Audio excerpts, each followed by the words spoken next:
Hello, my name is Hilary Rose, and this is the Live Wild podcast. In this episode, I chat to Niamh Gallagher. Niamh is an energy healer, intuitive guide, and channel, and she's also a soul-led business coach. Well, what does that mean? Well, Niamh offers coaching and readings from a soul-led perspective.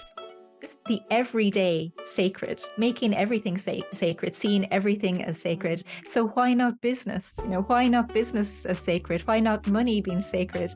Why not our expression in the world? Why could it not be a sacred and healing experience to put our work out into the world and receive in return for that? Because actually what we're saying is, I am valuable. I want to offer something good into the world, and that's not to be disregarded, because I am as valuable as anything else in this world. I'm as holy as anything else in this world. And so receiving in return is a form of receiving love and appreciation and support. And that too is sacred. So, if you're listening and maybe you found yourself in a place where you want to change, maybe in your life or your career, you don't quite know what that is, but you've got a niggling feeling and maybe you've got some really amazing ideas, but you don't know quite how to bring them forth. Well, Niamh might be the woman for you, because she can help bolster you. I always say she gives you a cosmic permission slip to bring your soul-led business ideas to life. Her own story is phenomenal. We get into everything. We chat about energy, spiritual practices, and business. So, hope you enjoy it. Welcome, Niamh Gallagher, to the Live Wild podcast. I'm really excited about this chat today. It's such a pleasure to have you on. So I suppose, just for the listeners, I came to you for what I'm calling now a pep talk about a year and a half ago, right before I recorded season 1 of the Live Wild podcast. And it was such an interesting meeting to have, because I had the idea for the podcast. I had the idea for the book. I had all these creative ideas that were, I suppose, in my energy field, so to speak, that I wanted to bring forth, and I wanted to create, and I wanted to do all these things. But I was having such immense self-doubt about it all. And I was having these issues of, oh my God, is my project worthy? Is my project going to be received well, or what can I learn from it? And I was really swamped with self-doubt, right? And so I had been searching for something, I didn't quite know what. And I came across you and your beautiful website and your lovely offering of the work that you were doing, which actually has since evolved since the first time we had a chat. And I booked a session with you, not really knowing what I was looking for, or how you could help, or what we could chat about. And I remember the first thing that you said to me was, what can I do for you today? And I went, oh my God, okay. And I just spilled my guts about all these creative projects that I was trying to birth into the world, but it was just having such immense fear and self-doubt about it. And it was almost like you gave me this pep talk, or this cosmic permission slip to go ahead and do it. And it was so interesting, because it just really solidified these creative ideas, and it solidified this kind of this propulsion that I knew I had to move forward on. And I could have gone to, this is what I find interesting about the work that you do, right? Because I could have gone to, we'll say, a career coach, or I could have gone to colleagues or people in the business, or I could have gone to loved ones or friends. And I did some of that as well, or business partners or whatever.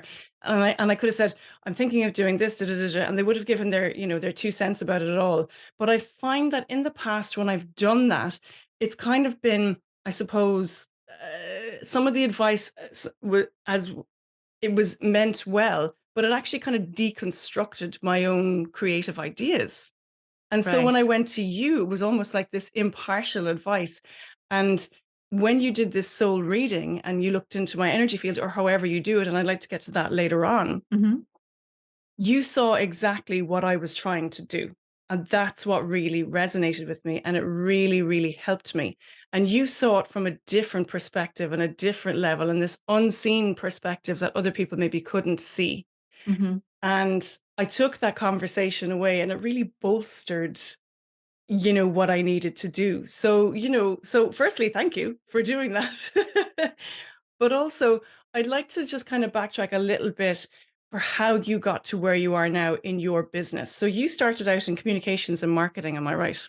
Yeah, that's right. Yeah. Yeah. Well, I don't know. Where did I start is a good question. But my previous um, job, I guess, was, yeah, communications and marketing. And I worked for a lot of charities and nonprofits because I've always had this, I want to do some good in the world. I want to bring some positive change to the world. So I've always, no matter what I've been doing, trying to search for, how to do that. Hmm. So yeah, I stood after so my degree is in theater studies. So Oh, I didn't know that. yeah, Wow. yeah. Oh, Yeah. that's interesting. I spent a childhood on the stage, dancing mainly and performing and acting. Wow. Mm, I did theatre studies. But sometimes, when you do something that you love and you turn it into something that you study, you no Mm-hmm. longer love it. It turns it into work. And Yeah. especially when you do it as a degree, because you end up kind of dissecting it all, analyzing it, turning it Mm, inside out. And it just took all of the fun and the joy out of it for me. mm, So I ended up traveling for a few years, teaching English as a foreign language. wow. Um, and then, yeah, having to decide what was I going to do with my life, chose PR because I'm good at communications and ended up in that for a few years. Mm, Um, and it's so interesting that you were talking about coming to me for a reading for a permission slip, because I did the very same thing actually myself, but oh. via astrology. So, yeah, so I just never found that I fit doing the work that I was doing. I was always kind of frustrated, not feeling like I wasn't really making an impact. A lot of charities are very, um, conservative organizations. There's not an awful lot of room for creativity or breaking the Mm, mold or really shaking things up, which is what I kind of enjoy doing. It's more like maintain the status quo mm. at all costs. Um, and it just got a bit draining. And after I had my daughter, Amelia, in my mid 30s, I started really thinking, okay, what do I want to do now? And instead of, like you were saying, going to the career coach or getting some sensible, logical advice, um, Yeah. I was like, why don't I see an astrologer? And I went to see Andrew Smith. He's He's amazing. I've relatively been well to him known. as well. Yeah. Have you been to I him as well? have. Yeah. So I went Yeah. to, yeah, I went to him and I thought, oh my God, it changed actually the direction that I was moving in. I was still convinced I needed to work in communications, Hmm. but he said, no, I can see that aspect of you, but actually you're here to be a therapist. um Not necessarily a therapist as we think of therapists, Hmm. but something, he was like, if you can find something that combines therapeutic work with creativity and practicality, he's like, that's going to be Mm, what you're about. So he was trying to say to me about being a dance therapist, but that's not where I was feeling it. But mm, I had been playing around with energy for quite a while. I was qualified in Reiki, and I was thinking, well, that's something I could do and just hmm, see what happens. hmm. So I decided to quit my job and set up a Reiki practice. Yeah, I And I still remember. can't believe I did that, because it was the most ridiculous move ever, just a complete leap from a steady job and a regular monthly good paycheck Yeah. into Yes. the Uh, unknown, and no that's, business. yes, that's the beauty Mm, of like diving into the void sometimes, isn't it? It's terrifying as well. yeah, terrifying. Yeah, you Mm, don't know what you're doing. And the hmm, world tells you that you're supposed to know what you're doing mm. and that you should have a plan and it should be realistic and we should all understand what it is that you're trying to do. Um, And the but world also actually, tells that's you, not how the most. yeah, and sorry, and the world also Go tells ahead. you that you need to stay in this job and that you need to have this monthly Mm, salary and that you need to, tick all mhm. these boxes when, it's not necessarily for Yeah, everybody. for sure. And you definitely can't tell people that you're doing this because you went for an astrology reading. It's like, I've decided to change everything because of my astrological chart. But but but there's something really potent and liberating, I think, about being mirrored back to you who you actually are at a deeper level. And I think that's what we could all do with, because that mirroring doesn't really happen very well in most of our families. Mm, Um, and I don't even do it that well for people unless I'm tuning in at that deeper level where I can actually see who somebody is. mm, Um, and so we spend our whole times trying to figure out who we are and not really getting much help from looking around us or talking to people because nobody else can really see who we are properly either. And I mm. think that's where, turning to other systems and other methods of doing that is really helpful so we can then become who we are. Absolutely. Yeah, I agree. And that was the position that I found myself in, is that, like, if I was speaking to business colleagues or loved ones or contemporaries or whatever, they would have a certain picture of me. And that's Mm. fine, because we all have pictures of ourselves and pictures of others, and that's how we perceive the world and each other. But that picture wasn't necessarily, so they would reflect back information or advice that they thought was appropriate for the picture they had of me, but it wasn't necessarily Mhm. reflecting what I was feeling on the inside either. Yeah, exactly. We only Let know as much as we know. Absolutely, absolutely. Let's talk about Reiki for a second. So that's kind of your foray into the energy world, we'll say. But what led you to that in the first Mhm. place? Did you have previous experience where you could really feel energy, see energy? What was that process like for you, and what led it to Reiki? It's kind of an interesting thing. Um, so I'm going to refer to human design here, Mhm, but human design is this system that is very good for reflecting back to us who we are. There's an aspect of human design where it's called your cognition, and it's how you take in information from the world and process it. And some people like myself, and actually you too, I remember from your chart, you're the same. It's feeling cognition. And this means that actually you go around the world like a tuning fork where you're constantly picking up on the energetics or the energy of a room, of situations, the world in general, the people around you.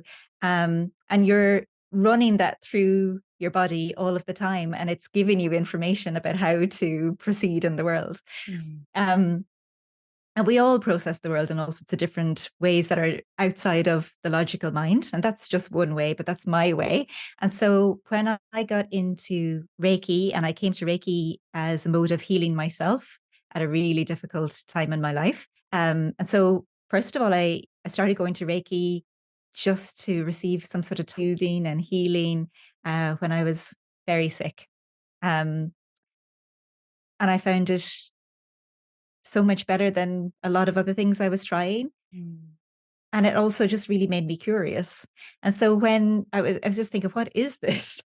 What's happening here? mm, What is this process that I'm engaged in? Um, and how does it work? And so I guess when my Reiki therapist that I had at the time when I was over in London, she mentioned to me, did I want to be attuned to Reiki level one? And I thought, okay, but the interesting thing was, as soon as I started tapping into people's energy fields when I was attuned to Reiki, um, I just remember being able to feel and pick up on so much information. It was mm, just like, as soon as I attuned to their energy field, I was picking up on everything that was happening within them. So I mm, could feel not just where there was a lot of energy sitting or trapped in the body, but I was picking up on the story that was in that part of the body, the beliefs, the thoughts, the pain, and mm. also what was needed to heal that and move through it. Wow. And the more the more I practiced Reiki and the more I allowed myself to tune into that way of being and working, the more information I got and the better I was able to kind of help people understand themselves and heal themselves. Wow, it's fascinating. Can we just talk a little bit more about Reiki and how does it Mm. work? I mean, I've been on the receiving end and it's been a beautiful experience. And I'm very much into the holistic and energy work. And I try all sorts of weird and wonderful and wild things. Um, But for those maybe who aren't very familiar with Reiki, how can you describe it? How does it work essentially? Mm.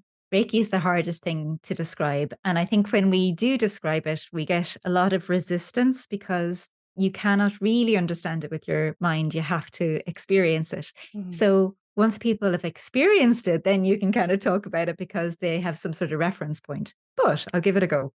Um, so, um, so Reiki is a spiritual practice first and foremost. From It originated in Japan, and it is a way of connecting with yourself, but also with the energy of the cosmos, the divine, God, whatever it is you want to call it. It doesn't really matter what you call it. You don't even have to believe in anything.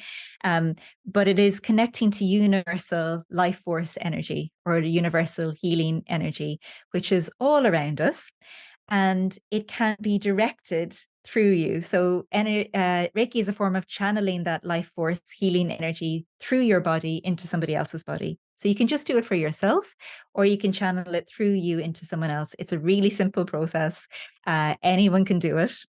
You don't Wow. have to be special, you don't have to be unique. Anyone can become attuned to Reiki, and they can use that energy, which is deeply, it's almost like receiving love. It's deeply Mm, loving, warming, supportive energy, which helps you to relax.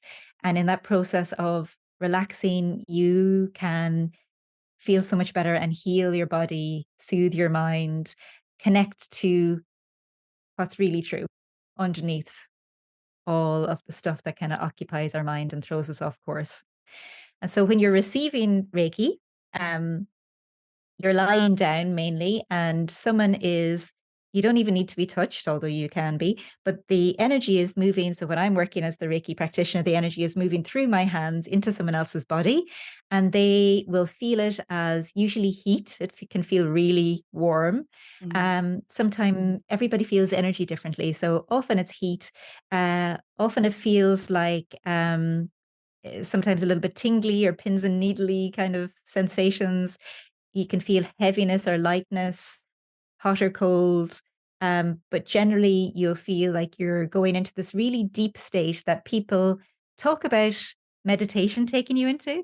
mm, But for the beauty of Reiki is it takes you there without you having to actually do anything. You just lie down, and the energy itself takes you down into this state where you're switching off your active brain, and you're moving into something that's a little bit more like sleep or dream state, mm, where oftentimes you get insights, really, really deep insights that change everything. mhm, Um, or you just manage to let go and receive.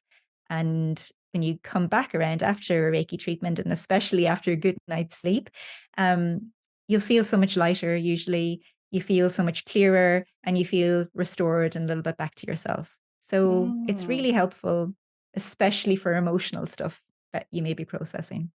Absolutely, and I suppose if you want to throw the science into it as well, it's like a form of homeostasis where you just allow the body to unwind and heal itself, which is the same as Yeah. opening up to this universal love and this universal energy to clear any blockages.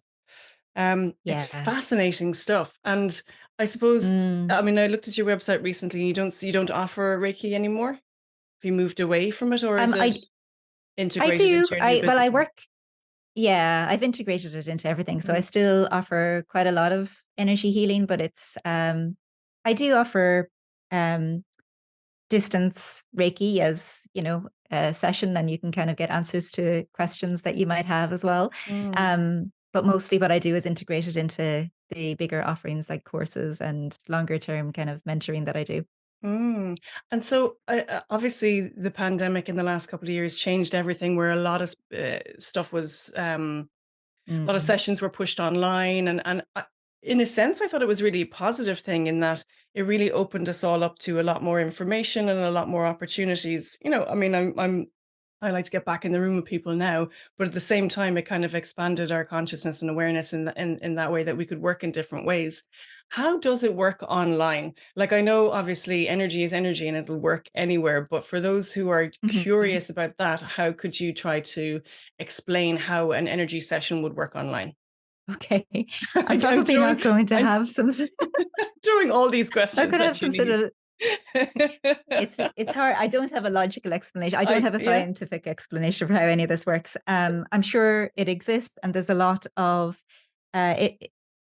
Any work in quantum physics is Mhm. probably explaining how a lot of this works at the Yeah. moment. Yeah. It's not my area of specialty, so I'm not going to be able to give you kind of explanation on this, but I can just tell you how it works in terms of my experience of it, Mhm. and anyone's experience of it.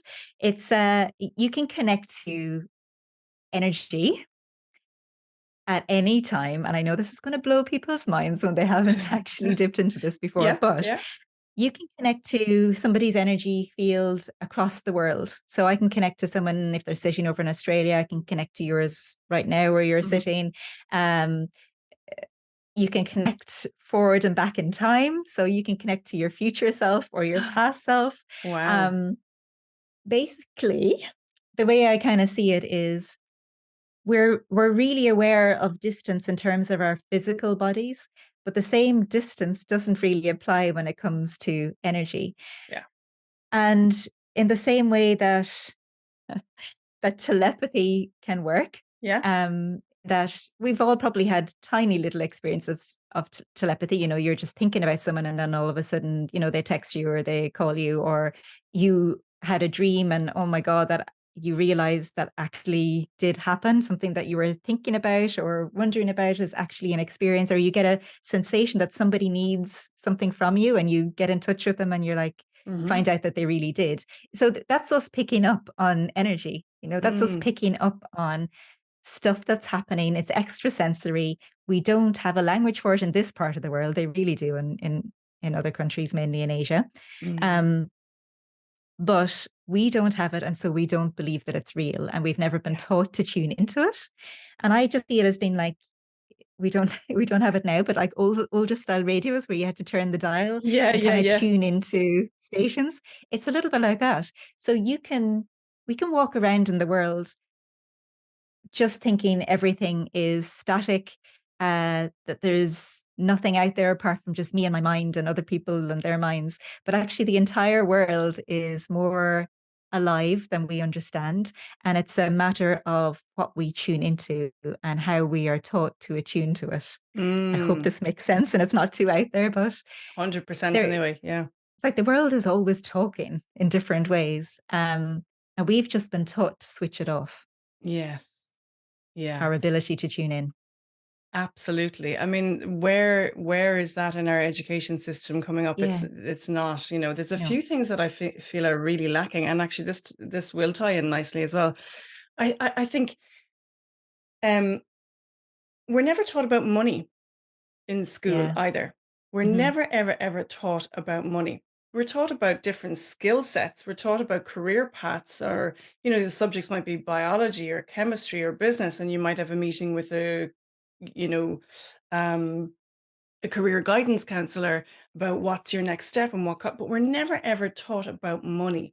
And even the energy, well, this is, we're never taught about energy in school either, but we're Mhm. not talking about money or the energetics of money, because I Mhm. firmly believe in the energetics of money. And I think we probably have a similar take on that, which is why I find your career path so interesting, moving from an energy healer into business. Now, some people, business or business guidance or business intuition, or however you like to phrase it, some people would never tie energy work and business together. They just don't see the overlap. And that's where I'm talking about the energetics of money as well, where we're never taught about that stuff in school. We're never taught actually how to create and create money, because money's just a form of energetic exchange, is how I see it. It's one Mhm. service for another, or a product, or whatever it is.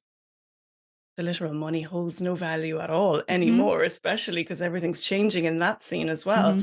Mhm. So how did you take the leap from energy work into the more business orientated side of things?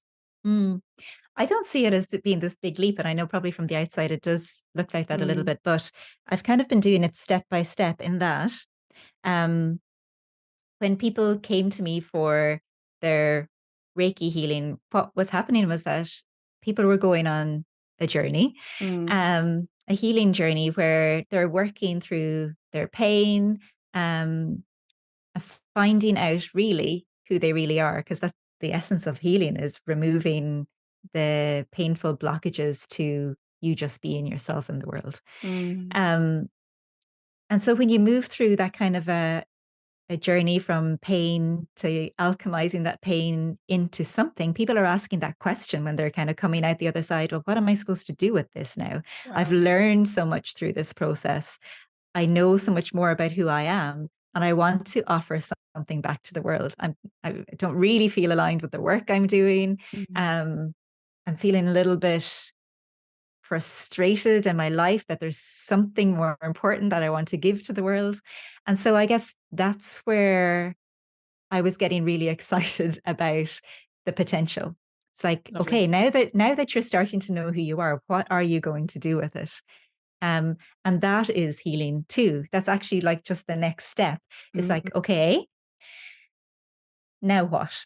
And a lot what I was, because I work with women mainly, Mm. and I was finding that an awful lot of women were getting to that stage of wanting to offer something back, but they weren't seeing anything around them that was exactly what they wanted to offer. They're looking around and going, well, I don't want to fit into these small little boxes of a job.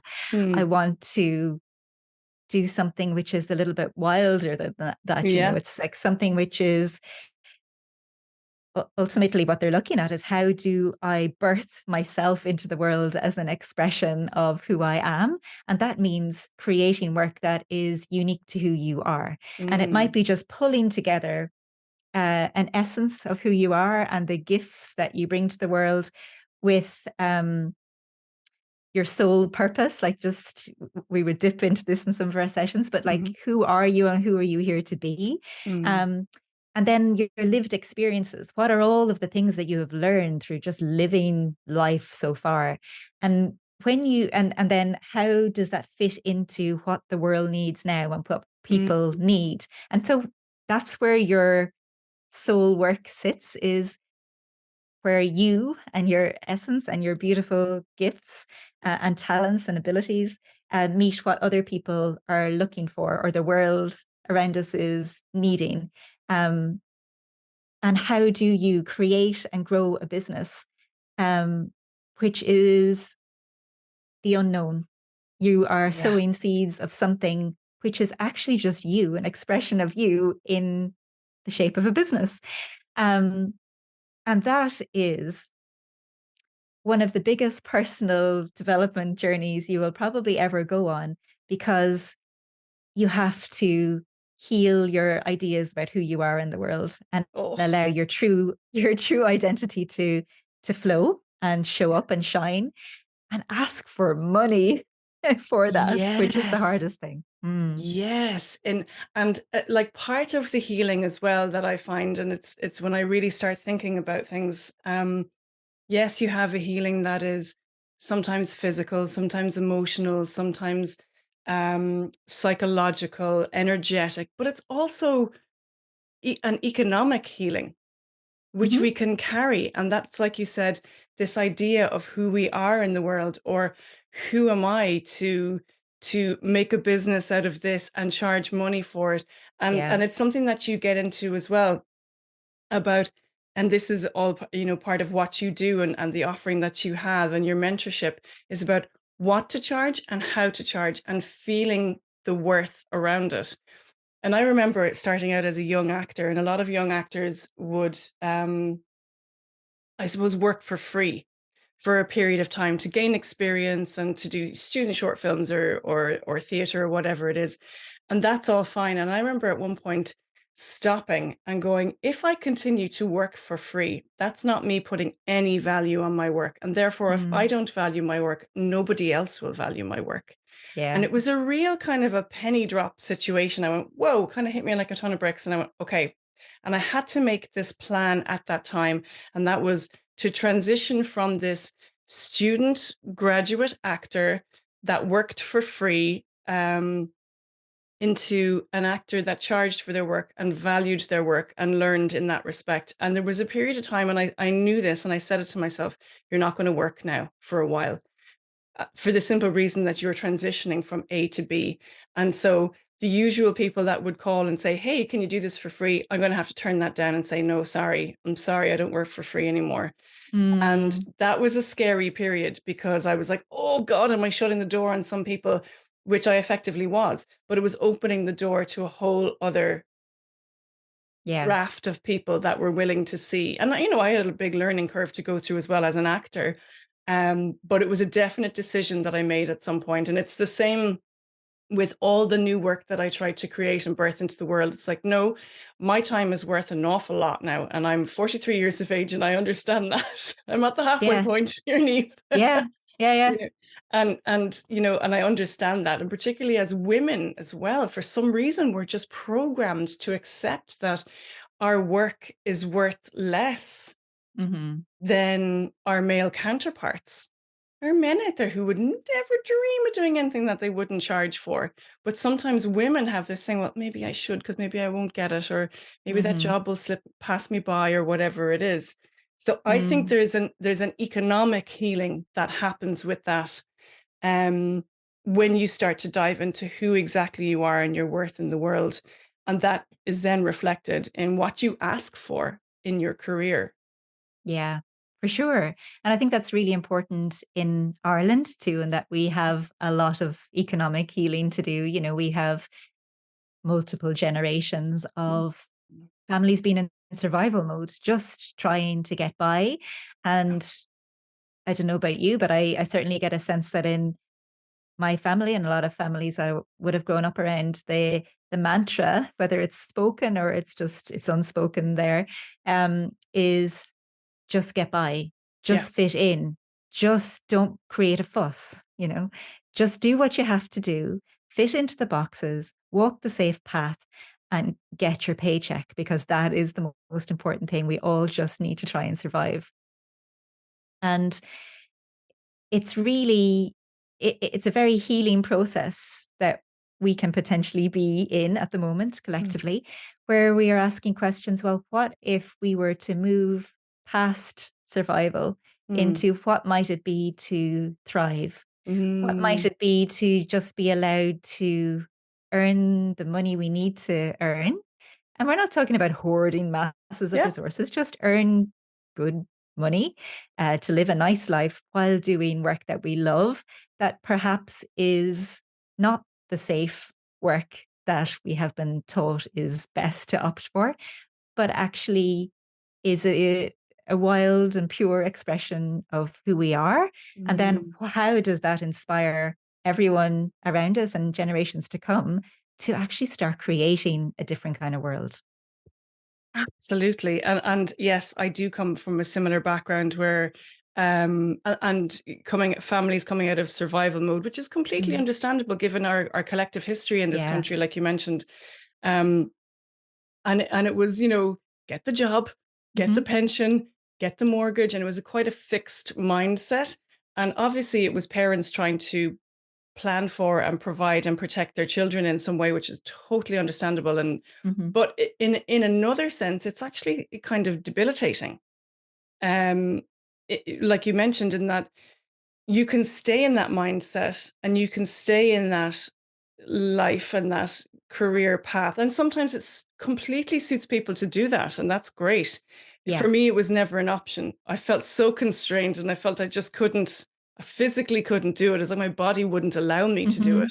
Yeah. And I had to break free of that. And there was a lot of big life lessons that came with that and big financial lessons that came with that. Um, which I'm still learning as I go. But like you said, it's like once one person breaks free, it's like a ripple effect.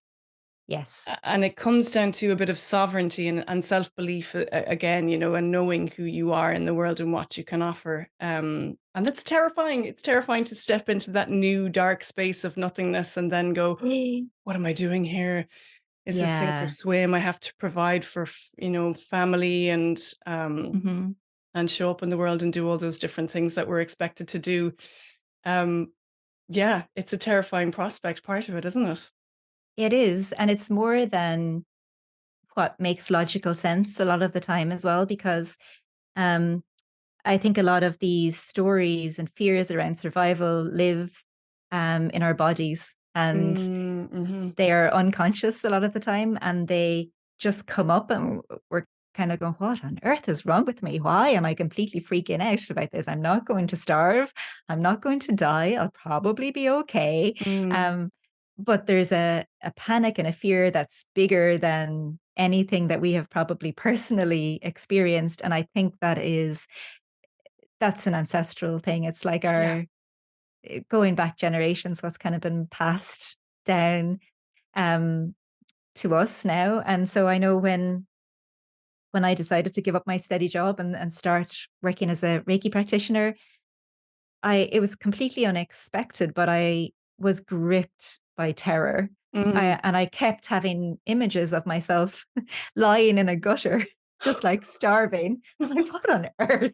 What is going on with me? I know for a fact I am not going to die, but there was an awful lot going on there. And an awful lot of it is just stuff that's kind of programmed into us unconsciously around this is how you stay safe. You Mm. get the proper job Mm. uh, that earns this amount of money. You follow this path. You get the house, and you get married, and you have children, and you just there's a path that we're all supposed to follow. Mm. And anyone, and there are many of us who step off that path in any way, and there's so many ways we can step off that path. Um, it can feel like we're going to get thrown out of the tribe, and Mm.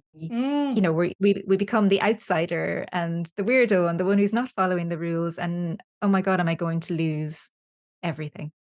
Absolutely, and to that I say, lonely are the brave, Yeah. and it's a really stressful thing to step outside the community and the circle and go, "Okay," but it's like you're on this frontier of exploration as well, and I'm Yeah. sure in the physical sense, when explorers were doing that on these new frontiers, it's the same feeling. It's like, "I don't know where I am. I don't know what I'm doing. I could die here." Yeah. Yeah. know?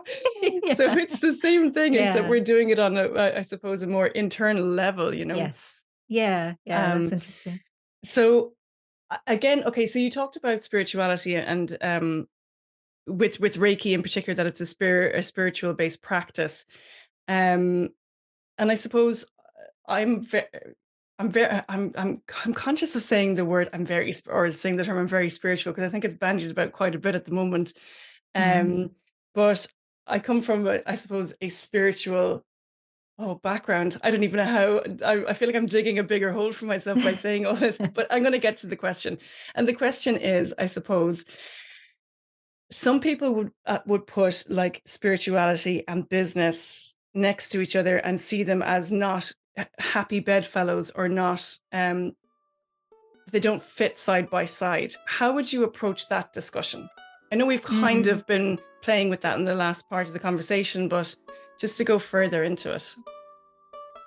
Hey, if you're enjoying this episode and you'd like to show your support, if you like, you can buy us a coffee using the Buy Me a Coffee app, or online at buymeacoffee.com/Live Wild Podcast, or just click the link in our show notes, it will take you there.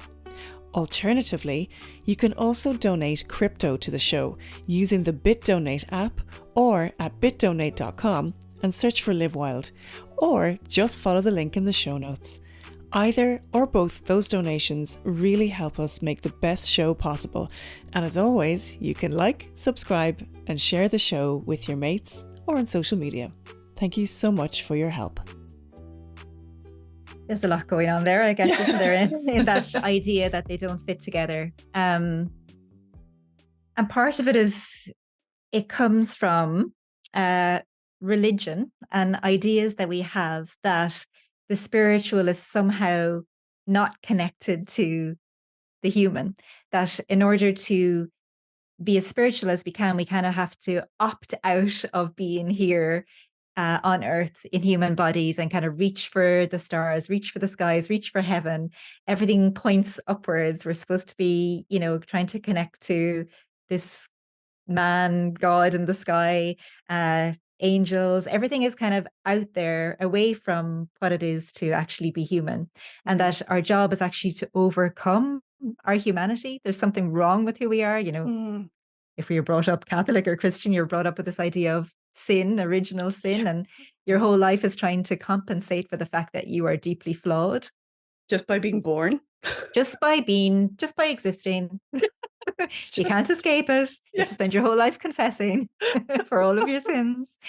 Um, and also this idea that there's something wrong with your body, sexuality, Mm, money is dirty. There's just so much weirdness around the dirtiness of what it is to just be in the material world. Um, and that we should really just not actually like it. And if you want to be spiritual, you have to opt out of everything that's material, mm, because that's for the people who are not that spiritual. They're into the material. And I guess some of what is happening now, it's this recovery of more earth-based spirituality that we have become disconnected from, but people are investigating it again now, which is, what if being human is a deeply spiritual experience? What if your life is all of the spiritual teaching that you could ever need or want? Your life is constantly teaching you who you are, all of the lessons that it is that you need to learn. It's stripping you down. Like with every difficult experience you have, you're learning more and more and more about who you are in the mhm. world and how to be human. Um, your body is this beautiful means of connecting to the universe, the divine, whatever word we're Yeah. using for God. Sexuality is this fantastic way of expressing ourselves and connecting to uh, our place in the world and who we are, and each other.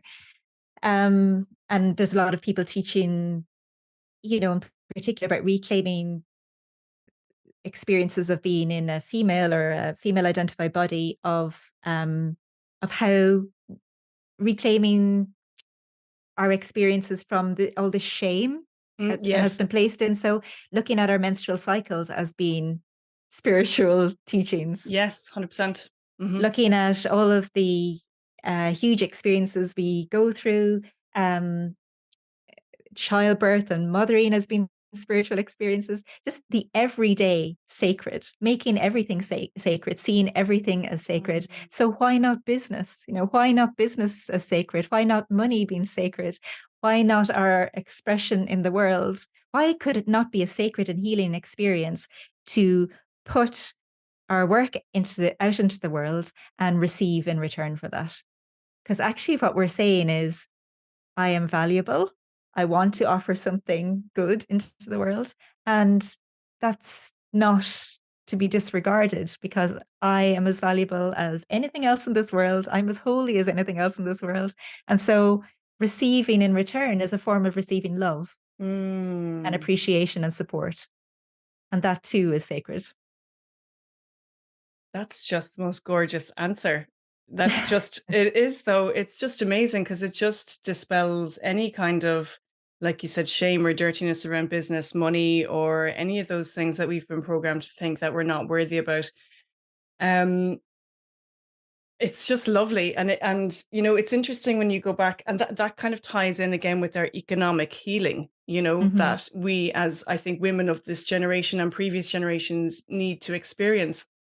And I I saw something on Instagram recently, a reel came up, and I thought this was so brilliant for women out there that are listening and that are at home, and they're either working or not working. This kind of blew my mind a little bit, right? And it just shifted my perspective. So this guy was on, and he was talking about the value of women in the home. Say, for example, homemakers who aren't working a job, we'll say, right, but Mm-hmm. who are just nonstop all the time because you're in the home. And what he did was he totted up all the hours that they did, an approximation, all the jobs that they did. And then he put together a spreadsheet of what the value of those jobs would be if you had to hire somebody else in to do it. Mm-hmm. And this is like simple stuff like childcare, cooking, cleaning, organizing, admin, taxiing services. I mean, you name it across the Mm-hmm. board. That not just women but men do as well. But it was really interesting to look at this from a female psyche point of view. He totted it all up and it came to about 6 grand a month. Wow. That kind of Mm-hmm. blew my mind because I was like, oh, that's the value of what Mm-hmm. people are bringing into the house. It may not be showing up in their bank accounts, but that's the value of it. And that was really interesting because a lot of women then are bringing in that value and also bringing in a wage on top of that. Hmm. So it's about looking at value on a different scale as well. And that, again, I'm coming back to, I'm not sure why, but I'm coming back to this economic healing phrase that I Hmm. keep on looking at this morning. Hmm. Um, which I found fascinating. And that I think can be a game changer for women if they start to look at themselves in that light. Yeah. It's we're all screwed up really in this world about what we value, and we can see when we look around, we have this idea that we give money towards what we most value, and we can look Mm, collectively at where the money is flowing and who is receiving it and what kind of work are they doing, that earns them huge amounts of money. And in some cases that is work that is contributing something positive to the world. Great. In many, many, many, many cases, it's the opposite. It's actually work that is damaging the world, exploiting people, the planet. Um, and it's really we're in a time now where we are already questioning our values, um, what we're valuing, who we're looking to as our examples of how best to live, our examples of what success is. mm, And I guess what I want to kind of throw into the mix is how about we reevaluate, first of all, reevaluate what work is, but we reevaluate what's valuable and we direct our money towards what it is we want to see grow. And mm. we take our money away from what it is we don't want to see grow and flourish. Um, and so it's, I mean, there's so much going on in this conversation, so we Yeah, could go yeah, in lots of yeah. different No, directions. It's yeah. huge. But if we kind of take it back just to our own individual work, claiming our value is not just about us. Yes, it's about us. Great. It's not that small, though. It's actually a bigger collective change that you're feeding into. So when you claim value for work, which has been disregarded or shamed or denigrated or considered uh, unimportant, Hmm. which caring work has been considered, supporting work, intuitive work, healing work, artistic work. Mm, Um, so much of those kind of jobs have been forced to be done for free, often by women, or when they're done by women, they become work that's not valued. And so standing in our value and refusing to accept that this work isn't important and isn't valuable, I think is a really big step for us to take at this stage. mm, definitely. Um, let's talk about your website for a moment, which is gorgeous. And it's just so Thanks. nicely designed and so beautifully put together and so full of lovely words of wisdom. And there is a lovely questionnaire that people can go on and look at. I did it last night actually, and they can fill out this little questionnaire and they get back an archetype Mm, of what type of female leadership they are. yes. Can you talk us through some of the archetypes? What are archetypes first for those listening, and then like Mm, what are the ones that you start to work with or discuss on your website and within your work? yeah.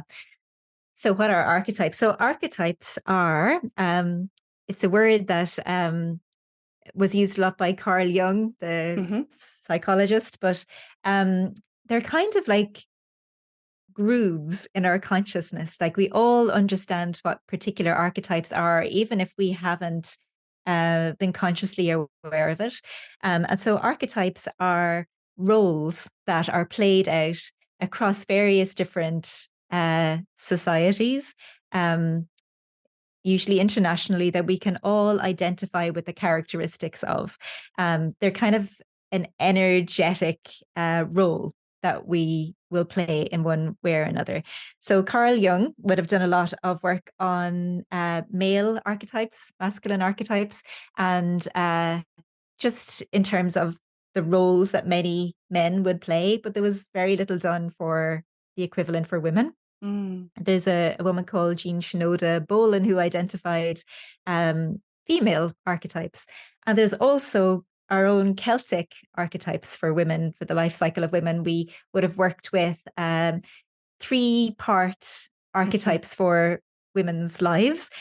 So the maiden would have corresponded to our early years. It's that Mm. youth and exuberance and innocence, and then moving to mother, which Mm. is often corresponding to having children, but not necessarily. It's kind of like uh, the maturity, that role of taking charge a little bit more in your life and moving into mature expression of womanhood.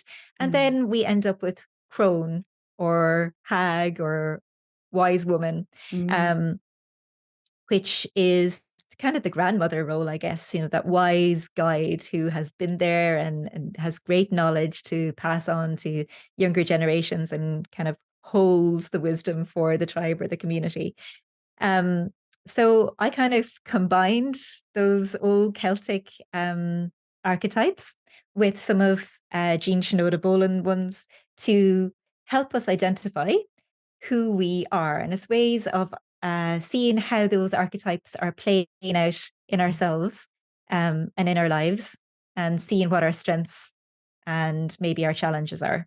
Mm. So, yeah, do you want me to talk through any of those? Yeah, Or, yeah, please. I think okay. they're really fascinating. I Yeah. took the quiz last night and I was like, which one am I going to be? And Yeah. when I took the quiz like a year and a half ago, I think what I got was wild woman. And now when I took it, Ah, I got wise woman. And I was like, I feel like I've graduated.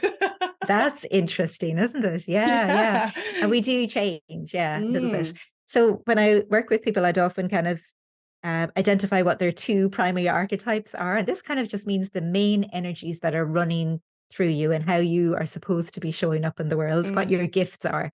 Um, and so there are 8 archetypes. I mean, Yeah. tell me if I'm going into too No, much please. detail. So I'll talk you through some of them anyway. So the first one would be maiden, and I start there because it's the most youthful one. But maiden corresponds to our early life, kind of, young womanhood. But some of us have that maiden energy that we carry with us for a whole lifetime, and it's actually a great gift. Mm. And maiden energy is all about innocence. It's like that beginner's mindset. It's that wide-eyed curiosity, exuberance, imagination, and it's really important energy to have. And the weird thing about it is that in our world, often innocence and wide-eyed naivete is shamed. We're told Mm. to, would you ever grow up? Be more realistic, for God's Yeah. sake. Like, you can't Yeah. just do whatever you want. Um, but if that is a gift of yours, so if maiden is one of your primary archetypes, it means that that is an energy that you have to bring to the world. So when you kind of feel shame about your innocence or your exuberance or your enthusiasm, um, you're dampening down your greatest gift to the world. And we really need maiden energy at the moment because we need people who can see possibilities that those of Mm. us who are more jaded and cynical and worn out by life can't see. Yeah. So it allows people to see with fresh eyes. So that Lovely. is a great gift of the maiden. There is the mother archetype. We all kind of, again, all of these archetypes were like, oh, yeah, yeah, we all have ideas of what that means. So the Mhm. mother archetype is, it's the gift of caring, nurturing. There's a tribal and community element to it. It's not Mm. necessarily that you have to be a mother and have your own children. It means that you bring that mothering, nurturing, caring, supporting energy to whatever it is and whoever it is you're with in Mm. life. And that is, again, something that has been classified as not that important. We don't really respect the job of mothering in our world. We kind of put it on the sidelines and say, when are you going to get back to your real job? Or, Yeah. God Yeah. love her, she's looking after everyone. Isn't that great? But it doesn't receive much money. Mhm. And so it's about placing the mother archetype back into a leadership role where, actually, imagine if we had mother leaders in the world. Wow. Imagine if we had leaders that were caring, nurturing, believed in sharing resources and making sure that everyone was looked after. Mhm. Wouldn't that be amazing? So if you have Yes. that, it's about really respecting that in yourself and allowing it to flourish and seeing it as a leadership trait. Um, the wild woman, like you mentioned. Yeah. So the wild woman gets into, so I see this as corresponding to kind of the autumn season of our lives.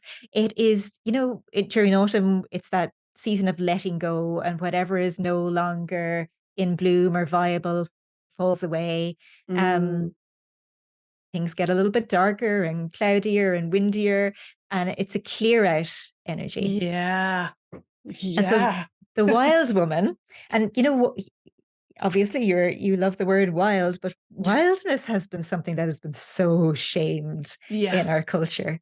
It's like, especially in Ireland, that whole expression about, well, you're one, she's a bit wild, isn't she? She's a bit out of control. This Yeah. idea that you need to control yourself an awful lot more. Mm, But if we really understood the function of wildness, and the wild woman energy, it's actually something that will just burn down what is no longer yeah. working, will Yes. clear out and sweep away stuff that's no longer in integrity. Hmm. And so we are desperately in need of wild woman energy in the world right now as well, because the wild women are the ones who are like, why are we doing this? We need to Yes. stop and we need to change direction.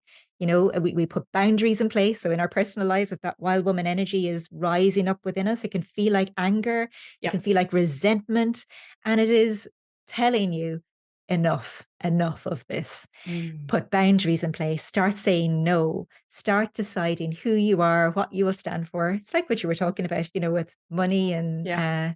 earning your worth. That's wild woman energy where you're just like, no, no, no, no, no, no, I'm not here for this anymore. Yes. And it's Yeah. about standing in your truth and integrity. Mm, I love that. I love that. Yeah. Um, so I mean, a lot of women come to you and you say you work with a lot of women within a business mentorship way. Like, what kind of programs do you offer, and what are the reoccurring patterns that you see with women that come to you? Yeah. Well, the women I work with, I guess, are of a particular type and a particular interest. So a lot of what I'm supporting people with um, is creating businesses that have some sort of a healing purpose. Mm, That's quite wide ranging in terms of what the healing is, but oftentimes they're reclaiming practices that are ancient, have probably been in existence for a very long time, but in recent years, like the last few hundred years, have been suppressed, mm, buried, shamed, thought of as being ridiculous. Um, or they have been seen as valuable, but not valued in terms of you earning any money for it. hmm. And so a lot of women are involved in there will be alternative health practitioners, um, uh, therapists of all kinds, and psychotherapists.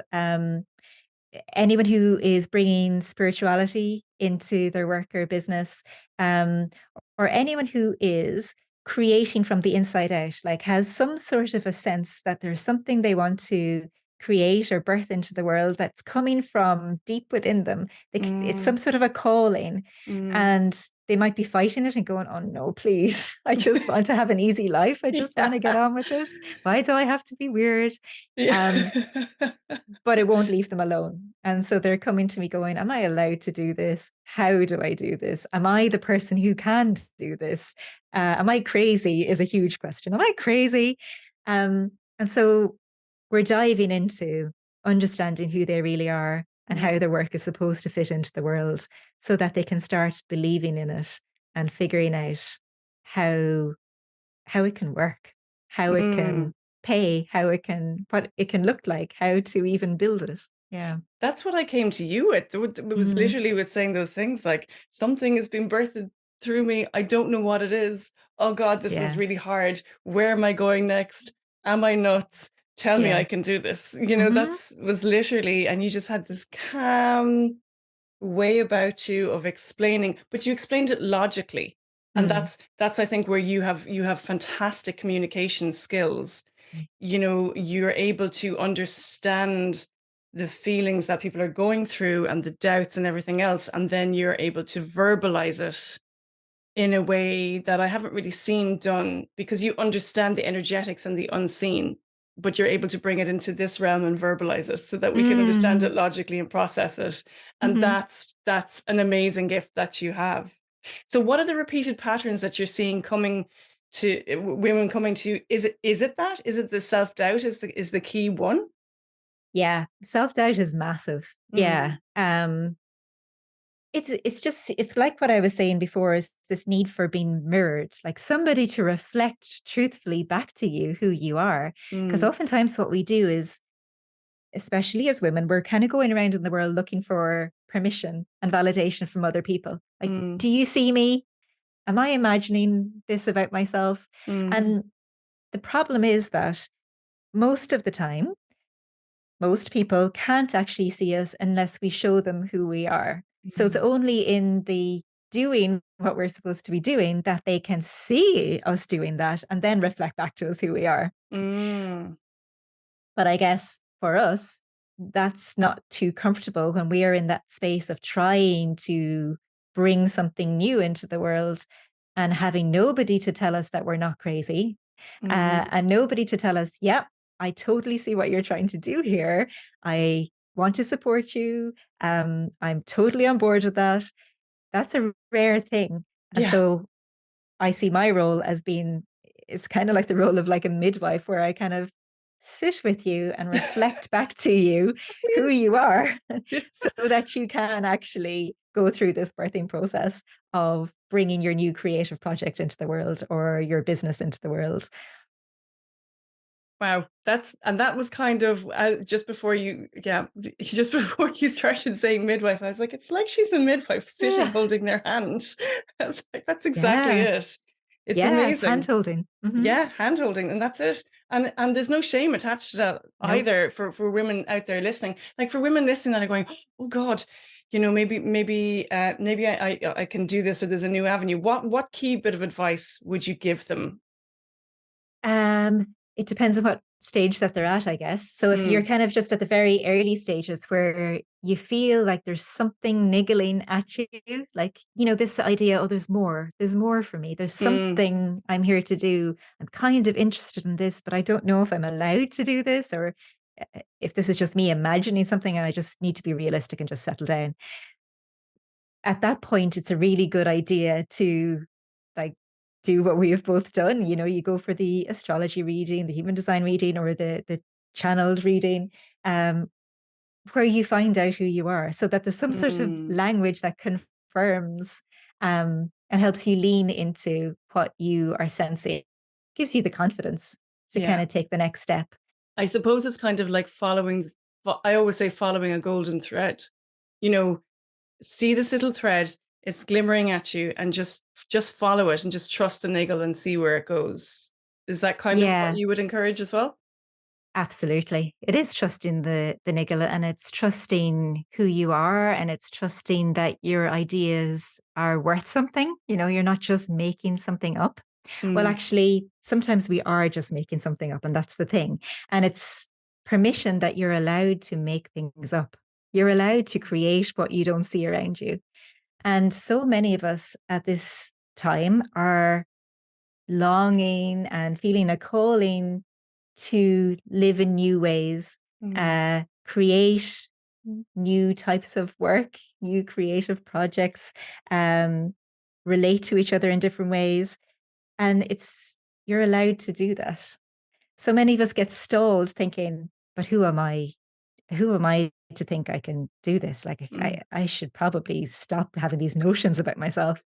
Um, and I guess it's just understanding that you are supposed to be doing that. We're all here to actually create the world around us, to speak it into existence, Mm, um, to bring new ways of living and being and relating into the world. And we're longing for that at the moment. We're yeah. tired of so many things that we Of see around us. of So what's being currently offered. It's like yeah. and I think there is a collective consciousness, a shift into a whole new Mm, world, and it has to be built together. That's the big thing, not just dictated to us. It needs to be built together moving forward through community exactly. and through communication and everything else. Yeah. Um, can I talk about for a little bit? I know this stuff is difficult to talk about because again, it's difficult to verbalize. Um, let's go back to the energy work that you do in the energy readings. And I remember when I had an energy reading from you, and I suppose, again, this is my perspective of how you did it, but I'm always so, so curious as to how people do this. I have one little way of doing it, but it's not Mm, definitive, and I just don't know how to. So I'm always really interested in finding out how others do it and how mm, you do it so well. And you did do it so well. And as I asked you questions, it's like you just tuned into a certain part of your brain and just, I don't know, do you see it? Do you hear it? Do you feel it? Like, mm, how do you see the things in people's energy field or body? Or try and mm, talk me through that as much as you can. okay. It's just really fascinating to me. You're asking me all the hard questions. I know, I'm Um, sorry. that's okay. I find this really hard to explain. Okay. So I guess when I have taught people Reiki before, I've taught them different ways that we pick up on information. So some of the most common ways are, and one way that many, many people pick up on information is clairsentience, it's called. Mm, So it is feeling what other people feel. So you might be sitting with someone and you'll feel their nerves in your body or their heartbreak in your body. It's almost you're kind of just tuning into them and feeling it yourself. And so that is one way that I pick up on people's information and that I feel when I'm really tuning into them, I can feel in my body what they're feeling. And so that gives me information.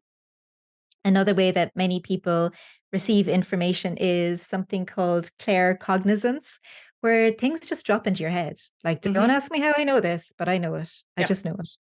Um, and so I definitely receive information like that.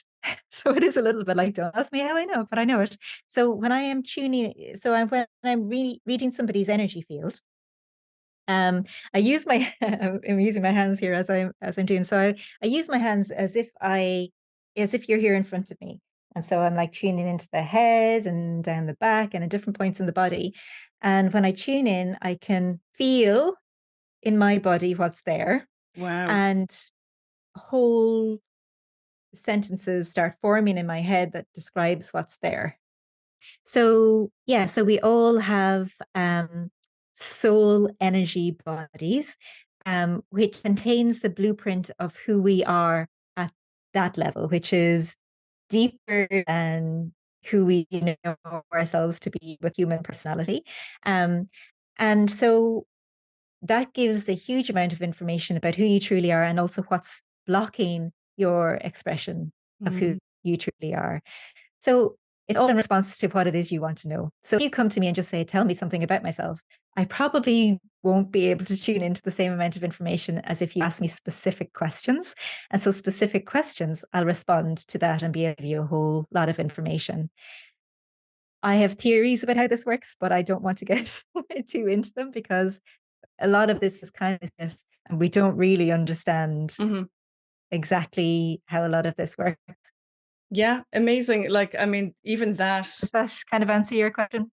Totally, totally. Because it's a snippet of information that I suppose it makes sense to me in the way that I've received information as well. So it just kind of clarifies stuff. And it's just fascinating because everybody has a different process, Mm, and everybody has a different way of doing things. So I'm just curious. And I think that some of the listeners will be really curious about it as well.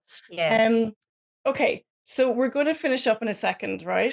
And Yeah. I've so enjoyed this conversation. It's just been absolutely gorgeous and I think really vital. And I really hope that it's helped some people out there listening that are having self-doubts or trying to birth, new ideas and their businesses into the world. So I'm hoping that it has helped. But we're going to finish up with something a little bit fun. So I call this the Live Wild Pop Quiz. So it's a quick fire round of a few little questions that I ask everybody at the end of the interview. Okay, are you ready for it? Absolutely, go for it. So, do you believe in magic? Well, obviously. I couldn't be doing the work that I'm doing without believing in magic.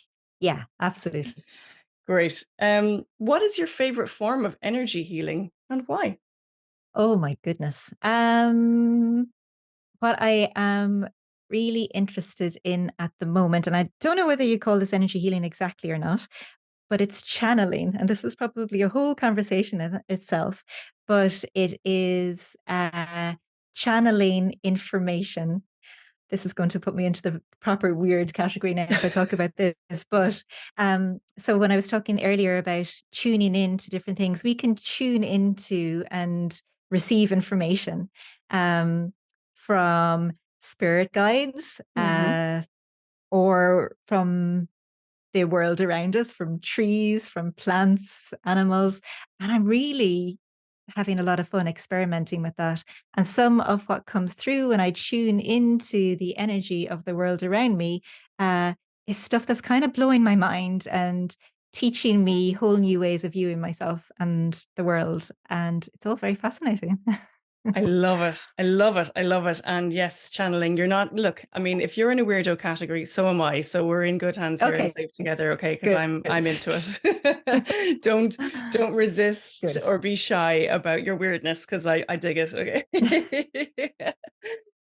One question that I love to ask everybody, because I ask this Perfect. of myself all the time, is what do you stand for?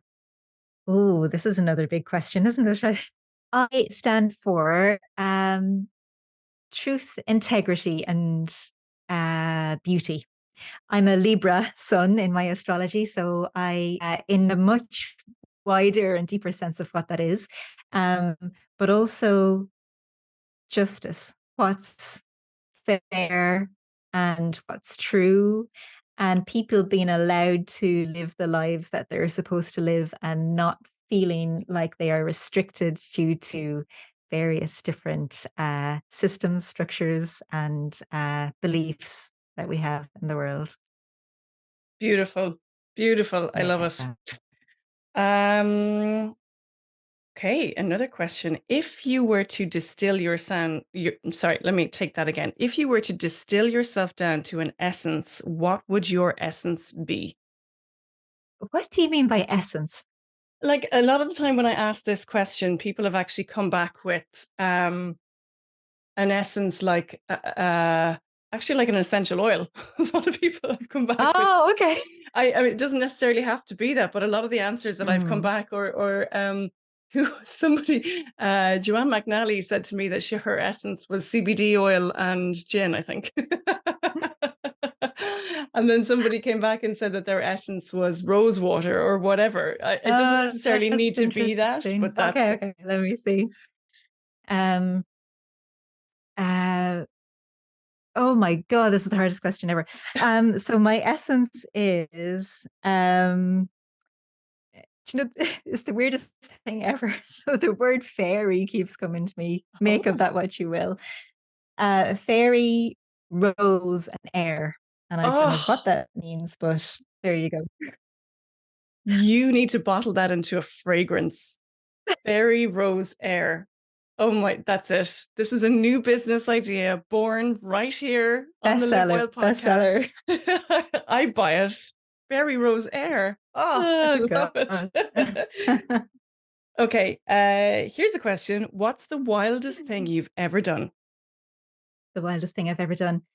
This is going to go in the opposite direction of what seems like wild, but it was wild for me. Um, Getting married and having a child.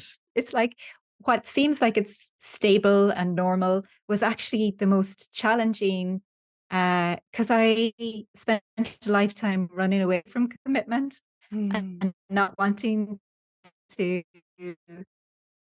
be steady, not wanting to be conventional, not wanting to be tied down. And it actually has been the most interesting, healing, and wild adventure to be in intimate relationship with other people and to open up and show who I am. Wow, beautiful, beautiful. Okay, and the final question is, what's the one thing you do every day that helps you live wild and free? I tune into myself. Like I constantly, like daily, I create space. That's kind of a non-negotiable space for myself.